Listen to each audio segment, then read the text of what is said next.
Only a few minutes vanished at first. Not enough so I'd notice. When I finally did, I thought they had slipped away into dark corners or rolled under the bed, like coins fallen forgotten from my pocket. But minutes became hours, and hours became days, vanishing without a trace. When I took the moments I had left and tallied them, rolling them in my palm with my forefinger, too few remained. Far fewer than there should have been. Stolen. Not lost. Taken.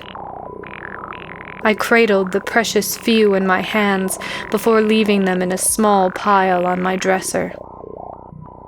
Most nights I fell asleep blindly, believing they'd still be there in the morning. Tonight, I knew better. I sat in the shadows and waited.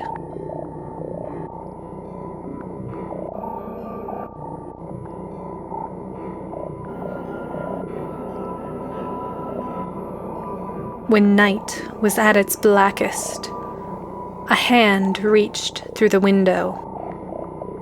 A long arm felt for a hold in the dark, and a body followed, dragging itself silently inside.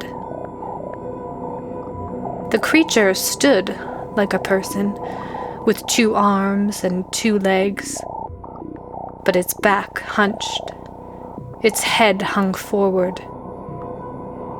It picked its way across the room to the pile of minutes. I huddled in the corner, hesitating, but 2 long fingers plucked up one of my precious moments, turning it so the moonlight winked on its smooth sides. I switched on the light and planted myself in front of the window. The creature turned its face toward me. A face like a person's, but yet not. He wasn't young or old, just static and stretched, like a moment frozen in time. His nose was long, his ears drooping. His skin was smooth and his eyes bright. I'd caught him. His hand still held my time, but he looked bemused, like a defiant child. He made no effort to run. "Give it back," I said, in the firmest tone I could manage, holding out my hand. "Give it all back." With a flick of his fingers, the orb flashed into the air. He tilted his head back, and the moment vanished down his throat.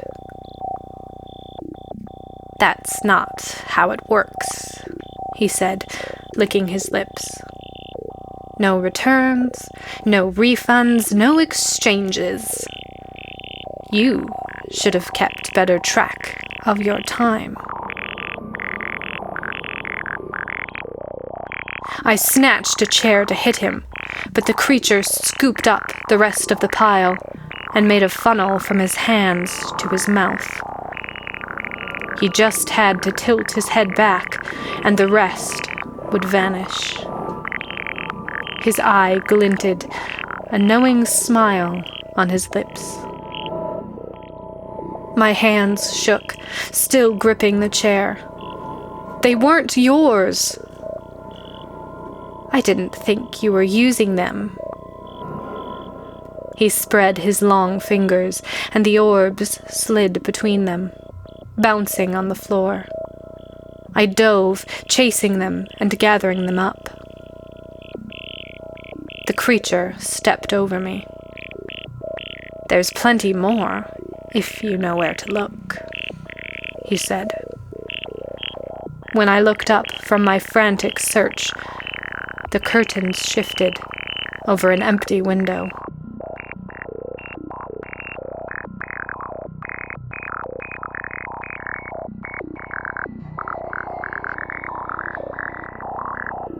I carried my moments with me after that, clutching them in my sweaty hand and feeling one after another melt away. When the last one faded, I would too. Sleep wasted them, and I trudged, exhausted, through dark streets. A quiet house stood on the corner with one window open. The summer breeze stirred lace curtains. On the sill, lined up in a neat row, moments shone under the moon. I reached out a finger to touch them, wondering who had left them. Then I picked one up. The pink orb was hard and cold in my hand. I remembered my moment disappearing down the creature's throat and tentatively put it in my mouth. It melted on my tongue like springtime and crystal sugar, followed by a bitter hunger. One by one, I ate them. A green one tasting like pine and strong tea, a deep red one like spiced wine, a light blue one of windy beaches. The road disappeared down my throat, but hunger clawed in my stomach. Something glinted through the window, and I crawled inside. Moments lay scattered on the furniture, peeping out of drawers and cupboards, rolling on the floor under my feet. They had been left, like toys abandoned mid-play.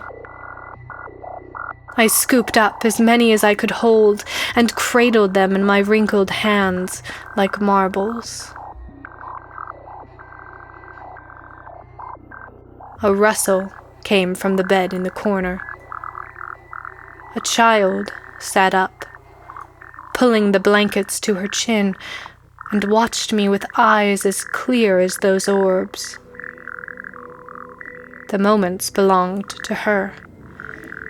I wanted to shake her for her carelessness. One by one they would vanish, but for now, they seemed infinite, uncountable. I tipped my hands to let the orbs roll back onto the floor and crawled miserably to the window. The bitter taste coated my tongue, sliding down my throat. I crept out into the night, but before I left, I took one, a shifting purple, and put it in my pocket.